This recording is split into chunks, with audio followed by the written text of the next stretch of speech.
नमस्कार दोस्तों, स्वागत है आपको चैनल पर। इस वक्त की बड़ी खबर के साथ आपके सामने मौजूद है, जहां पर मुख्यमंत्री आवास के करीब जुटे हजारों किसान लाठी मारने की आदेश देने वाले अधिकारी का इस्तीफा लेकर ही जाएंगे। दोस्तों, इस तरह से किसानों ने बड़ा ऐलान कर दिया है। साथ ही साथ आपको बताएंगे एक के बाद एक राज्यों से किसानों के आने का दौर बदस्तूर जारी है। हजारों की संख्या में उत्तर प्रदेश, पंजाब, हरियाणा, राजस्थान से किसान करनाल पहुँचने लगे हैं। इसी के साथ में आपको बताएंगे जब मोदी सरकार को दिखा के किसानों ने बड़ा आंदोलन किया है, चाहे मुजफ्फरनगर का आंदोलन हो या फिर करनाल के अंदर किसानों की बड़ी महापंचायत के बाद पूरे सेक्रेटरीट को घेर लेने का मामला हो, इन दोनों बड़ी खबर के बाद मोदी सरकार ने मामूली बढ़त एमएसपी पर की है। केवल 2% का दाम बढ़ाकर अपनी पीठ थपथपाई है, जिसको लेकर किसान नेताओं ने आंकड़े देते हुए मोदी सरकार के दावे की बखियां उधेड़ दी है। यहाँ तक कि सचिन पायलट की तरफ से भी बयान देते हुए मोदी सरकार को कटघरे में खड़ा किया गया है। इसी के साथ में आपको बताएंगे भारतीय किसान संघ जो आरएसएस का किसान संगठन है, उसकी तरफ से विरोध प्रदर्शन बुलाया गया था। लेकिन दोस्तों, आपको बताएंगे कि किस तरह से जंतर मंतर के अंदर केवल 5-7 लोग धरना देते दिखाई दिए और पूरे देश के अंदर आंदोलन के नाम पर बीजेपी और आरएसएस के नेताओं को पता चल गया कि किसान उनके साथ में कितने खड़े हैं। कहीं पर भी दूर दूर तक आंदोलन दिखाई नहीं दिया। इसकी पूरी जानकारी अब तक पहुंचाएंगे और इसी के साथ में चलेंगे और भी बड़ी खबर की तरफ, जिसमें रिलायंस के टैंकर से डीजल चुराते पकड़ा गया बीजेपी का नेता। गैंग के साथ 17 लोगों को गिरफ्तार कर लिया गया। इसी के साथ में आपको बताएंगे और भी बड़ी अपडेट के बारे में एक करके चलेंगे सभी महत्वपूर्ण खबर की तरफ। लेकिन उससे पहले दोस्तों, अगर आप भी भारत के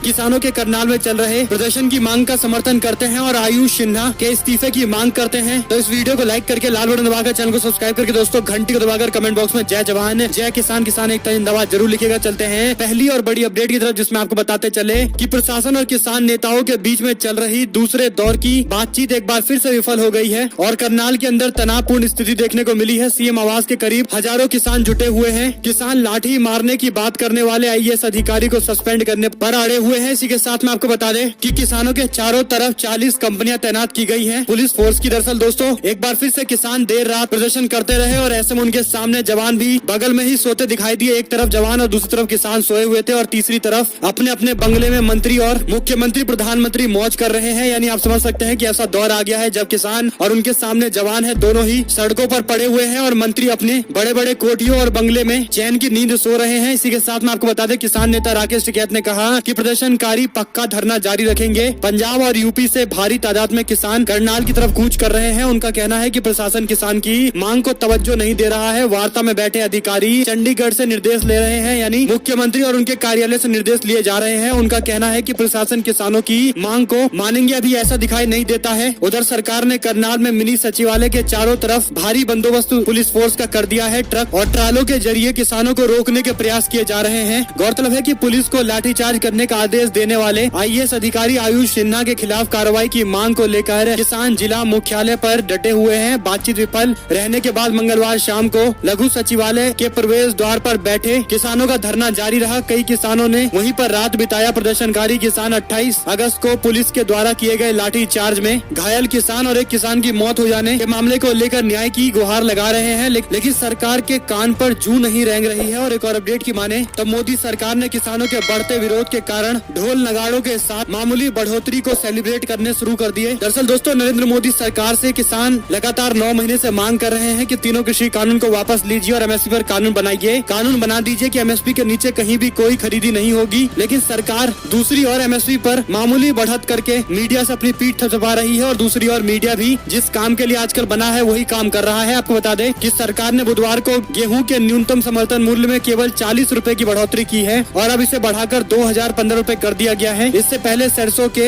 एमएसपी को 400 रुपए बढ़ाकर 5050 रुपए कर दिया गया था। लेकिन सवाल ये खड़ा होता है कि जब एमएसपी पर खरीदी नहीं होती तो 1 लाख रुपए भी बढ़ा देंगे तो फर्क ही क्या पड़ेगा। दरअसल दोस्तों, देश की फसल में से केवल कुछ प्रतिशत एमएसपी पर खरीद होती है, बाकी सारी फसलें एमएसपी के दाम से आधी दाम तक में बेची जाती है। और यही सवाल है किसानों का, इसीलिए एमएसपी पर कानून बनाने की मांग कर रहे हैं। लेकिन नरेंद्र मोदी सरकार की तरफ से 40 रुपए बढ़ोतरी का झुंझुना पकड़ाया गया है, ऐसा कह सकते हैं। इस पर आप लोग की जो कुछ भी राय हो कमेंट बॉक्स में लिखिएगा जरूर। इसी के साथ में आपको बता दें कि सरकार ने इसके फायदे गिनाए। कृषि मंत्री ने इस फैसले के बाद प्रेस कॉन्फ्रेंस करते हुए अपनी पीठ थपथपाते हुए कहा कि अब गेहूं की कीमत 1 क्विंटल 1000 रुपए आती है। 2022-23 में 1975 से बढ़ाकर 2015 कर दी गई है। सरकार के अनुसार नई दर लागू होने के बाद किसानों की लागत पर एमएसपी के करीब 100% की बढ़ोतरी हो जाएगी। उन्होंने कहा कि जौ का एमएसपी भी 1600 रुपए क्विंटल था, जिसे बढ़ाकर 1635 कर दिया गया है। आपको बताते चले कि ये एमएसपी बढ़ाने से क्या फायदा होगा, इसको लेकर राकेश टिकैत ने भी अपना डाटा जारी करते हुए जानकारी दी है। आपको बता दें, उन्होंने बताया कि रबी के लिए घोषित किए गए न्यूनतम समर्थन मूल्य मामले किसानों के साथ एक मजाक है। महंगाई दर बढ़ने के बाद भी पिछले वर्ष की तुलना में काफी कम वृद्धि की गई है। इसका फॉर्मूला सरकार हमको बताए कि किस फॉर्मूले के तहत ऐसा किया गया है। आपको बता दें कि अगर सरकार महंगाई के अनुसार ऐसा करती तो कम से कम 75 रुपए और बढ़ाने पड़ते, लेकिन सरकार ने ऐसा नहीं किया। यानी अगर आप महंगाई को एडजस्ट करके एमएसपी निकालेंगे तो तकरीबन 74 रुपए सरकार को और बढ़ाना चाहिए था। लेकिन इससे बड़ा सवाल यह है कि एमएसपी पर खरीद कब होगी, और इसी का जवाब लेने के लिए किसान पिछले 9 महीने से आंदोलनरत है। इसी के साथ में दोस्तों आरएसएस से जुड़े हुए भारतीय किसान संघ की तरफ से कहा गया था कि जब तक किसानों को उचित दाम नहीं मिलेगा तब तक हम अपना विरोध जारी रहेंगे और पूरे देश व्यापी विरोध प्रदर्शन किए जाएंगे। हमको भी लगा कि कोई बड़ा विरोध होगा, लेकिन आपको बताते चले कि राष्ट्रीय स्वयंसेवक संघ से जुड़े हुए भारतीय किसान संघ ने अपने देश व्यापी आंदोलन के तहत बुधवार को प्रदर्शन किया और इस दौरान कई एक इलाकों में कुछ यानी 10 से कम की संख्या में लोग बैठे हुए विरोध करते हुए दिखाई दिए। आपको बता दें किसी तरह का नजारा देखने को मिला जंतर मंतर पर, जहां पर 10-12 लोग विरोध प्रदर्शन कर रहे थे और वो भी बैठकर आराम से शांति से प्ले कार्ड हाथ में लिए हुए थे। जिसके बाद एक बात तो समझनी चाहिए कि भारतीय किसान यूनियन और जो 40 किसानों का संयुक्त किसान मोर्चा है उतनी ताकतवर आज की डेट में कोई भी संगठन नहीं है। और ऐसे में दोस्तों आरएसएस के संगठन की तरफ से बड़े विरोध का ऐलान करने के बाद पूरी तरह से पोल खुल गई है कि आरएसएस से जुड़े हुए संगठन का किसानों के बीच में कितनी पकड़ है। यानी आप समझ सकते हैं कि ऐसे नजारे देखने को मिले जिसे देखकर आपको भी लगेगा कि ऊंची दुकान और फीका पकवान वाली कहावत पूरी हो गई है। एक और अपडेट की माने तो रिलायंस के टैंकर से डीजल चुराते हुए पकड़े गए बीजेपी के नेता और उसके गैंग से जुड़े हुए 17 और लोग। ये तो मोदी और अंबानी में झगड़ा करवा देंगे, इस तरह से भी खबर को देखा जा सकता है। आपको बता दें कि देश में लगातार बढ़ रहे पेट्रोल डीजल की कीमतों में आम आदमी पूरी तरह से त्रस्त है। वहीं पर पेट्रोल डीजल के दाम बढ़ने से देश में महंगाई भी 7वें आसमान पर पहुंच गई है। हर दिन पेट्रोल डीजल के दामों को लेकर विपक्षी दलों के साथ साथ आम आदमी भी काफी परेशान है। इस बीच भारतीय जनता पार्टी शासित प्रदेश उत्तर प्रदेश से जुड़ी हुई बड़ी खबर आई है। बताया जा रहा है कि उत्तर प्रदेश के इटावा से बीजेपी के नेता डीजल चोरी करते हुए कालाबाजारी करते हुए पकड़े गए हैं। जानकारी के मुताबिक इटावा जनपद में पुलिस और जिला प्रशासन के द्वारा इलाके के अंदर आपराधिक मामले पर विचार करते हुए पता लगाया गया कि आखिर ऐसा क्यों हो रहा है। जिसके बाद जो खुलासा हुआ उसने सीधे तौर पर सवाल खड़ा कर दिया कि क्या नरेंद्र मोदी और अडानी के बीच में बीजेपी के ही कार्यकर्ता झगड़ा करवाना चाहते हैं। दरअसल दोस्तों इटावा जनपद की पुलिस और प्रशासन के द्वारा चलाए गए अभियान के दौरान करोड़ों रुपए के डीजल के कालाबाजारी का भंडाफोड़ हुआ है। इस कालाबाजारी में भारतीय जनता पार्टी के नेता की संलिप्तता होना सूबे के अंदर सत्तारूढ़ योगी सरकार पर सवाल खड़ा करती है। इस कालाबाजारी का खेल इटावा के जसवंत नगर स्थित एक ढाबे में जोर शोर से चल रहा था। यह ढाबा भारतीय जनता पार्टी के नेता का ही है। बताया जा रहा है कि जिला प्रशासन और पुलिस की संयुक्त टीम ने चलाए अभियान में रिलायंस कंपनी की 5 डीजल टैंकरों से डीजल चोरी करते हुए पकड़े लोगों को गिरफ्तार कर लिया है। मौके से 3000 लीटर डीजल बरामद हुआ है। पुलिस ने इस अपराध से जुड़े हुए 17 लोगों को हिरासत में लिया, जबकि भारतीय जनता पार्टी से जुड़ा हुआ नेता मौके से फरार हो गया। इसी के साथ में योगी सरकार के बड़े बड़े दावे और मुख्यमंत्री आए दिन कानून व्यवस्था ठीक होने और प्रदेश के अंदर दूर दूर तक कोई गुंडे मवाली दिखाई नहीं देते, इस तरह से बड़े बड़े दावे करते दिखाई देते हैं। लेकिन अब मुख्यमंत्री को सवाल का जवाब देना चाहिए कि बीजेपी से जुड़े हुए नेता ही इतना बड़ा अपराध करने वालों की लिस्ट में शामिल हो गए हैं। इसी के साथ में दोस्तों गुरुनाम सिंह चढ़ूनी की तरफ से भी जानकारी देते हुए कहा गया कि करनाल के अंदर हमारी मीटिंग हुई थी, मीटिंग विफल हो गई है और हम अपना धरना बदस्तूर जारी रखे हुए हैं। इसी के साथ में आपको बताते चले कि सचिन पायलट ने केंद्र सरकार के द्वारा मामूली बढ़ोतरी पर भी निशाना साधते हुए कहा कि केंद्र सरकार के द्वारा बढ़ाई गई नाम मात्र की एमएसपी खेती और किसानों की मेहनत के साथ क्रूर मजाक है। ये मामूली वृद्धि किसानों के जख्मों पर नमक रगड़ने जैसा है, क्योंकि खाद बीज तेल की कीमत बेलगाम होकर किसानों का जीवन मुश्किलों से भर गया है। किसानों की भावनाओं से छल बंद करे बीजेपी सरकार। वहीं पर दोस्तों कैप्टन अमरिंदर सिंह ने भी इस पूरे मामले को लेकर टिप्पणी करते हुए बताया कि नरेंद्र मोदी सरकार इस तरह के मामूली बढ़ोतरी से किसानों का अपमान करना चाहती है। इसी के साथ में बिहार में कन्हैया कुमार के सहारे क्या खोई हुई जमीन पाना चाहती है कांग्रेस पार्टी। प्रशांत किशोर के साथ 2 बार राहुल गांधी से मिले कन्हैया कुमार जल्द ही पाला बदलने की अटकलों के बीच ये बड़ी जानकारी है। उनके कांग्रेस पार्टी में शामिल होने की संभावनाएं हैं। कांग्रेस सूत्रों का कहना है कि उनकी हाल में राहुल गांधी से 2 बार मुलाकात हो चुकी है। बातचीत अंतिम दौर में है। दोनों मुलाकात के दौरान प्रशांत किशोर भी मौजूद रहे। अटकलें ये भी है कि कन्हैया कुमार कांग्रेस पार्टी की तरफ से जाने माने चेहरे के तौर पर 2024 के चुनाव में उतर सकते हैं। दरअसल दोस्तों आगे क्या होगा ये तो कह पाना मुश्किल है, लेकिन एक बात तय है कि कांग्रेस पार्टी अपनी संगठन से लेकर नेतृत्व में बड़े परिवर्तन को लेकर आतुर है और इसीलिए प्रशांत किशोर जैसे नेताओं से मुलाकात की जा रही है। यहाँ तक कि उनको पार्टी में शामिल कराने के लिए नया पोस्ट बनाने के लिए मंथन जारी है। एक और अपडेट की माने तो बंगाल राजनीति में हुई हिंसा के मामले को लेकर हाई तौबा मचाने वाली गोदी मीडिया से लेकर बीजेपी के नेताओं ने त्रिपुरा के अंदर हो रही की भीषण हिंसा पर अपनी आंखें बंद कर ली है। आपको बता दें कि तृणमूल कांग्रेस के नेता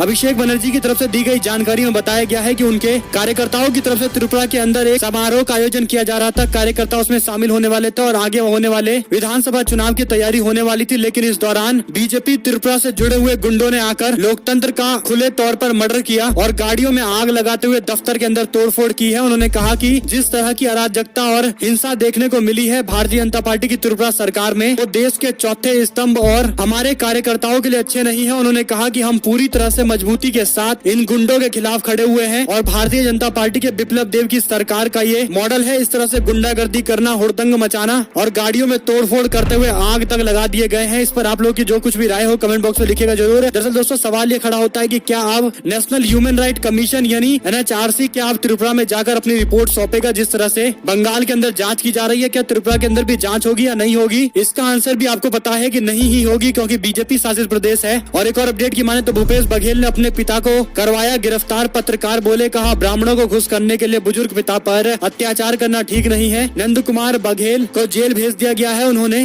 ब्राह्मणों के खिलाफ विवादित बयान दिया था। और इसी के साथ में आपको बताते चले कि तमिलनाडु के अंदर सिटीजनशिप अमेंडमेंट एक्ट के खिलाफ प्रस्ताव पारित किया गया है। स्टालिन बोले, कहा धर्मनिरपेक्षता के सिद्धांत के विरोध में है ये कानून और इसीलिए मैंने प्रस्ताव पारित किया है। एक और जानकारी की माने तो यूपी के अंदर बीजेपी के विधायक के बिगड़े बोल अतिक्रमण हटाने पर SDM को जूतों से मारने की धमकी दे रहे हैं। ये पूरी खबर है उत्तर प्रदेश से जुड़ी हुई, जहां पर योगी आदित्यनाथ के विधायक सीतापुर के शशांक त्रिवेदी का एक वीडियो सोशल मीडिया पर वायरल हो रहा है, जिसमें वह कथित तौर पर SDM को जूता से मारने की बातें कर रहे हैं। और इसको अगर आप करनाल की घटना से जोड़कर देखेंगे तो आपको पता चलेगा कि एक और करनाल के अंदर SDM सड़ फोड़ने तक की बातें कह रहा है और दूसरी ओर बीजेपी के विधायक उत्तर प्रदेश के अंदर जहां पर योगी सरकार राम राज्य का दावा करती है, वहां पर SDM को पीटने की बात चल रही है, जूतों से मारने की बात चल रही है। इसे कहते हैं दोहरे मापदंड, दोहरी राजनीति। आप लोगों की जो कुछ भी इस पर राय हो, मशवरा हो, कमेंट बॉक्स में लिखिएगा जरूर। इसी के साथ में आपको बताते चले, घुसपैठ करने वाले देशों की बात पर 56 इंच का सीना 56 सेंटीमीटर का हो जाता है। कांग्रेस पार्टी के प्रवक्ता ने बयान दिया है। इसी के साथ में दोस्तों फारूक अब्दुल्ला ने कहा कि तालिबान से अच्छे शासन की उम्मीद करते हैं, जिस पर बीजेपी के नेताओं ने पलटवार किया है। भारतीय जनता पार्टी के नेताओं ने फारूक अब्दुल्ला पर निशाना साधते हुए कहा कि तालिबान महिलाओं और अल्पसंख्यकों पर अत्याचार कर रहा है, लेकिन फारूक अब्दुल्ला उसका ही पक्ष ले रहे हैं। रुक करते हैं एक और बड़ी अपडेट की तरफ, जिसमें दोस्तों यूपी के अंदर सुप्रीम कोर्ट ने 20 साल से अधिक समय से जेलों में बंद करीब 200 कैदियों को अंतरिम जमानत दे दी है। सुप्रीम कोर्ट ने आगरा और वाराणसी की जेलों में कैदियों को रिहा करने की मांग वाली 2 जनहित याचिका पर सुनवाई करते हुए यूपी सरकार को नोटिस दिया है। याचिका में 20 साल से अधिक समय से सजा काट रहे कैदियों को रिहा करने पर विचार करने की नीति में बदलाव को चुनौती दिया गया था। इसी के साथ में दोस्तों भारतीय जनता पार्टी ने उत्तर प्रदेश, पंजाब समेत अन्य राज्यों के लिए अपने प्रभारी घोषित कर दिए हैं, यानी बीजेपी भी अब चुनावी मूड में आ गई है। हालांकि भाजपा के नेता, खुद प्रधानमंत्री और गृह मंत्री हमेशा चुनावी मूड में ही रहते हैं, लेकिन अब बीजेपी की तरफ से औपचारिक तौर पर इसका ऐलान कर दिया गया है। भारतीय जनता पार्टी ने बुधवार को उत्तर प्रदेश, पंजाब, गोवा, मणिपुर और उत्तराखंड जैसे राज्यों के लिए चुनाव प्रभारी की घोषणा की है, जहां 2022 में चुनाव होने वाले हैं। शिक्षा, कौशल विकास और उद्यमिता मंत्री धर्मेंद्र प्रधान को उत्तर प्रदेश विधानसभा में 403 सीटों का प्रभार दिया गया है, जबकि जल शक्ति मंत्री गजेंद्र सिंह शेखावत पंजाब में बीजेपी का चुनाव देखेंगे। अनुराग ठाकुर, अर्जुन मेघवाल, सरोज पांडे और शोभा कर्णदलाजे, कैप्टन अभिमन्यु, अन्नपूर्णा देवी और विवेक ठाकुर इसमें शामिल है। 2017 के विधानसभा चुनाव में 403 सदस्यीय विधानसभा में से कांग्रेस पार्टी के पास 7 सीटें हैं, समाजवादी पार्टी के पास 47, बीजेपी के पास 312 और बसपा के पास 19 सीटें हैं। देखते हैं इस बार के चुनाव में किस तरह के बदलाव देखने को मिलेंगे। वहीं पर पंजाब में कैप्टन अमरिंदर सिंह और नवजोत सिंह सिद्धू के बीच में हुए झगड़े को लेकर कांग्रेस पार्टी के पंजाब के प्रभारी हरीश रावत ने बयान देते हुए कहा कि दोनों के बीच में झगड़ा पार्टी को और मजबूत करेगा, इससे पार्टी को नुकसान नहीं होगा। एक और अपडेट की माने तो बिहार में कांग्रेस पार्टी के नेता सदानंद सिंह के साथ बिहार कांग्रेस का एक पूरा युग समाप्त हो गया है। सीएम नीतीश कुमार व लालू तेजस्वी यादव ने इस पूरे मामले पर शोक जाहिर कर दिया है। देखते हैं बिहार में कांग्रेस पार्टी क्या बड़े बदलाव करने जा रही है। वहीं पर उत्तराखंड कांग्रेस बड़े बदलाव की तैयारी में कतरे जाएंगे निष्क्रिय पदाधिकारियों के पर नए चेहरों को मिलेगी जिम्मेदारी। वहीं पर 2 दिवसीय दौरे पर लखनऊ जाएंगी प्रियंका गांधी, जाने उनके कार्यक्रम के बारे में। प्रियंका गांधी 10 और 11 सितंबर को लखनऊ के दौरे पर रहेंगी। इस दौरान उत्तर प्रदेश विधानसभा चुनाव की तैयारियों को लेकर कई बैठकें होगी। प्रियंका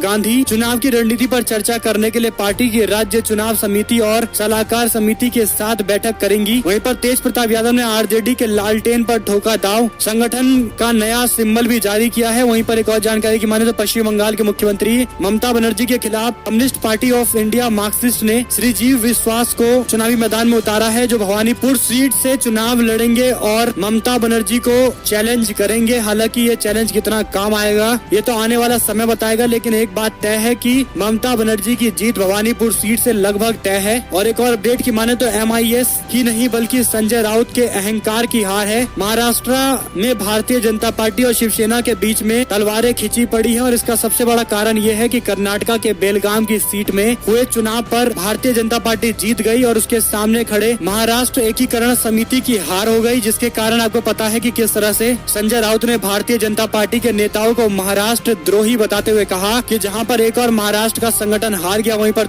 दूसरी ओर बीजेपी के नेता कर्नाटका की खुशी पर हर्ष उल्लास मना रहे हैं। इनको सबसे पहले समझ में आना चाहिए कि इन्होंने महाराष्ट्र का विरोध किया है, मराठी मानुस का विरोध किया है, जिसको लेकर अब बीजेपी के नेता फडणवीस भी उतरे हैं और बयान देकर संजय राउत के दावे की पोल खोलने का दावा किया, लेकिन वो दावा भी धाराशाही हो गया। दरअसल दोस्तों बीजेपी के नेताओं को पता है कि शिवसेना के सामने रीजनल कार्ड यानी मराठी मानुस और महाराष्ट्र प्राइड जैसी कोई चीज बीजेपी के लिए चल नहीं सकती और इसीलिए शिवसेना भी भारतीय जनता पार्टी को इसी फील्ड पर बुरी तरह से घेर लेती है और यही बड़ा कारण है कि देवेंद्र फडणवीस जैसे बड़े बड़े नेताओं को अपनी पार्टी का स्टैंड डिफेंड करना पड़ता है। एक और अपडेट की माने तो 173 दिन बाद फिर से शुरू होगा विधानसभा का सत्र। राजस्थान में बीजेपी बुरी तरह से फंसी हुई है और अब 15वें विधानसभा के छठे सत्र की लंबी अंतराल के बाद अब एक बार फिर से बैठक होने जा रही है और इस बीच सबसे ज्यादा बुरी हालत में है भारतीय जनता पार्टी, क्योंकि दोस्तों एक बड़ा खुलासा हमने आपको बीते दिन बताया था, जहां पर पूर्व विधानसभा के अध्यक्ष कैलाश मेघवाल की ओर से बीजेपी के राष्ट्रीय अध्यक्ष JP नड्डा को पत्र लिखते हुए बीजेपी के विधायक दल के नेता पर भ्रष्टाचार का मामला उठाया गया था और गंभीर सवाल खड़े किए गए। तो अब ये मामला विधानसभा में गूंजेगा, कांग्रेस पार्टी के नेता इसे उठाएंगे, बीजेपी के नेता बैकफुट पर रहेंगे, यानी राजस्थान का ये विधानसभा का पूरा सत्र कांग्रेस पार्टी एग्रेसिव तौर पर बीजेपी को घेरने में ही निकालने जा रही है। और एक और अपडेट की माने तो पंजसीर घाटी में इंटरनेट बंद है और करनाल के अंदर भी बंद है। कांग्रेस पार्टी के नेता ने सवाल पूछा कि इससे क्या दिखाना चाहती है सरकार, क्या यहाँ भी तालिबान का राज है। और एक और अपडेट की माने तो विधानसभा में नमाज पढ़ने के मामले को लेकर हुए विवाद के बीच में बीजेपी के नेताओं ने विधानसभा में शिवलिंग बनाने की मांग कर दी और इसलिए प्रदर्शन करने लगे। लेकिन सवाल ये खड़ा होता है कि बीजेपी के यही नेता झारखंड में असेंबली में एक अलग से हॉल की मांग कर रहे थे जिसमें हनुमान चालीसा पढ़ सके, लेकिन अब शिवलिंग की स्थापना करने की मांग कर रहे हैं। कुछ दिन बाद पूरा मंदिर बनाने की बात करेंगे। दरअसल दोस्त ये सब कुछ हो इसलिए रहा है ताकि विधानसभा का जो काम है उसको चलने से रोका जाए, जो कानून पास होने वाले हैं उनको रोका जाए, कोई बहस न होने दिया जाए, कोई कानून न पास करने दिया जाए जिसके कारण सरकार को किरकिरी का सामना करना पड़ेगा। हालांकि अगर कोई खास मुद्दा होता, विकास से जुड़ा हुआ मुद्दा होता तो सरकार भी बातें सुनती, लेकिन इस तरह के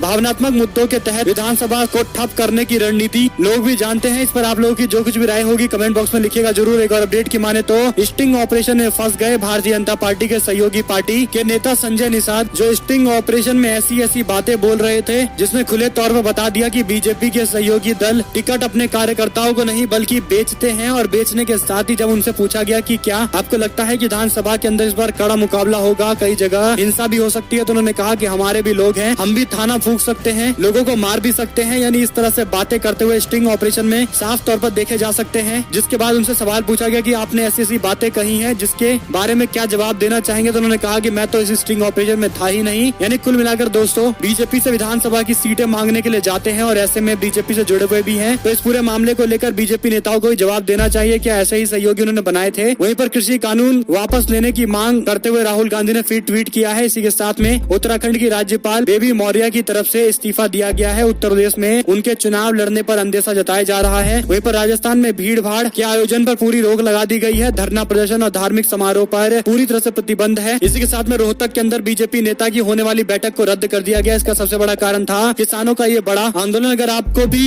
ये वीडियो अच्छा लगा तो इस वीडियो को लाइक करिएगा, लाल बटन दबाकर चैनल को सब्सक्राइब करिएगा, घंटी दबाइए, हमारे साथ लगातार बने रहिए, जुड़े रहेंगे। सभी दोस्तों का बहुत बहुत धन्यवाद। आप लोग देख रहे थे आपका अपना चैनल जय हिंद जय भारत वंदे मातरम। दोस्तों इस वीडियो को अपने लोगों तक शेयर जरूर करिएगा। जय हिंद जय भारत वंदे मातरम।